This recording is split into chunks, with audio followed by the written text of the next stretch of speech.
તો ફાઇનલી મિત્રો આજના અમારા નવા વ્લોગમાં તમારું હાર્દિક સ્વાગત છે। તો મિત્રો આજે આપણે જવાનું છે મોરબી, કેમ કે આપણે આજે આપણા ઘરની લાદી લેવા જવાનું છે। તો મિત્રો અમે આપણે પેટ્રોલ પંપ આવી ગયો છે, તો ત્યાં પેટ્રોલ પુરાઈ લઈએ અને પછી આપણે જવાનું છે મોરબી કારખાનામાં લાદી જોવા, અને પછી આપણે લાદી લેવા પણ જવાનું છે। એટલે હું અને મોટો ભાઈ અને મારા પપ્પા અમે ત્રણે નીકળી ગયા છીએ લાદી લેવા। તો લાદી લેવા નીકળી ગયા છીએ, તો અમે આપણે મિત્રો કારખાના બાજુ પહોંચવા આવી ગયા છીએ। તો હવે ઘણા બધા ડમ્ફરે પણ આવે છે, એટલે કારખાના થોડાક દૂર જ છે, અમે બહુ નથી આગા। તો મિત્રો આપણે સગા આવવાના છે, તો પછી આપણે કારખાને જ્યાં કામ કરે છે ત્યાં તે આવે સીધા જઈશું આપણે। મિત્રો અહીંના નજારો પણ કંઈક અલગ છે, આ બાજુ મોરબી બાજુનો ઘણો બધો વરસાદ પણ થઈ ગયો છે।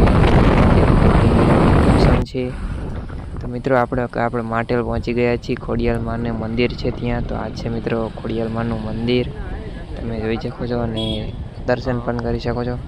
તો મિત્રો આપણે અત્યારે દર્શન કરવાનો ટાઈમ નથી, કેમ કે આજે થોડુંક થઈ ગયું છે મોડું, તો તેના લીધે અત્યારે આપણે પહેલાં રિટર્નમાં નીકળી જઈએ, પછી રિટર્નમાં ટાઈમ મળશે તો આપણે દર્શન કરી લઈશું। તો અત્યારે અમે પહોંચી ગયા છીએ કારખાને। તો મિત્રો આ છે આપણું કારખાનું ને અમે જવાનું છે લાદી જોવા। તો આપણા મહેમાન છે તે આગળ ચાલ્યા જાય છે અને આપણે જઈએ છીએ લાદી જોવા પાછળ। તો મિત્રો કારખાનું તો બહુ મોટું જબર હતું, અને તેમાં લાદી પણ અઢળક વેરાયટી હતી। પછી આપણે મિત્રો હવે ચેક કરવાની છે, ને પછી આપણે આવી લાદી પણ એલિવેશનમાં બતાડી છે, અને ઘણી બધી લાદી પણ છે તે જોવે છે, ચેક કરે છે, અને આપણને જે ગમે તે લાદી આપણે લેવાની પણ છે। તો પહેલાં મિત્રો આપણે લાદી બધી જોઈ લઈએ કેવી લાગે છે। તો મિત્રો આપણે અહીંયા પણ કારખાને એક મોટો સૂરજ કાચબો અને તેનું બચ્ચું પણ હતું, અને બગીચો પણ મસ્ત કાનો હતો। હવે આપણે જવાનું છે બીજા કારખાને। તો મિત્રો આપણે 2-3 જગ્યા કારખાને જોઈ લઈએ લાદી કેવી છે। પછી મિત્રો આપણે લાદી લેવાની છે ને 2-3 દી પછી પાછી આપણે ફરવા પણ આવવાની છે, એટલે પહેલાં આજે આપણે જોવા આવ્યા છીએ અને પછી લઈ જઈશું। તો મિત્રો અત્યારે બીજા કારખાને પહોંચી ગયા છીએ, અને આ છે બીજું કારખાનું। તો મોટો ભાઈને આગળ નીકળી ગયા છે અને હું થોડોક પાછળ છું। તો મિત્રો આપણે જઈશું સીધા લાદી જોવા, કેમ કે અહીંયા પણ આપણે નીચે તરની લાદી છે તે લેવાની છે। તો હું પણ સોફામાં બેસી ગયો છું અને મોટો ભાઈની લાદી જોવે છે। તો બિલનું થોડુંક કામ હતું, એટલે હું ફોનમાં બિલ બનાવતો હતો અને મોટો ભાઈ લાદી જોતો હતો।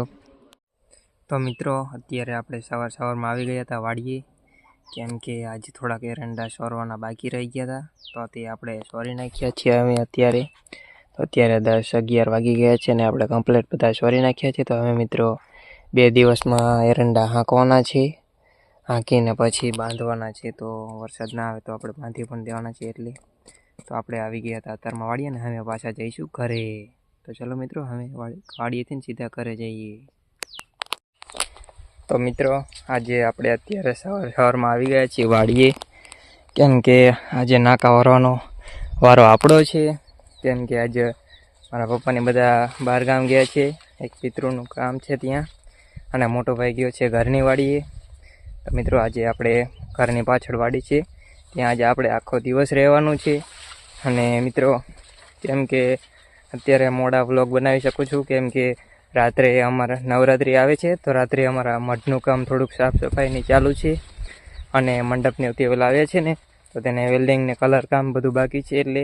તો મિત્રો તો આપણા દરેક વ્લોગ જોઈજો, તેમાં હું તમને વ્લોગ બતાવીશ કે આપણા મઢે પણ શું કામ ચાલી રહ્યું છે તે પણ બતાવીશ, અને રાત્રે અમે જે કાંઈ કામ કરવી છે તે બધું બતાવીશ। તો મિત્રો આપણા વ્લોગ પૂરા જોજો। તો મિત્રો અહીંયા આજે આપણે એન્ડ કરીએ છીએ, અને આપણા આગળના નવા વ્લોગમાં બન્યા રહીજો। તો મિત્રો અમારી ચેનલ પર તમે નવા આવ્યા હોય તો ચેનલને લાઇક, શેર અને સબસ્ક્રાઈબ કરી દેજો, જેથી કરીને અમારા નવા વ્લોગ તમને જોવા મળે। તો ચલો મિત્રો મળીશું આગળના વ્લોગમાં।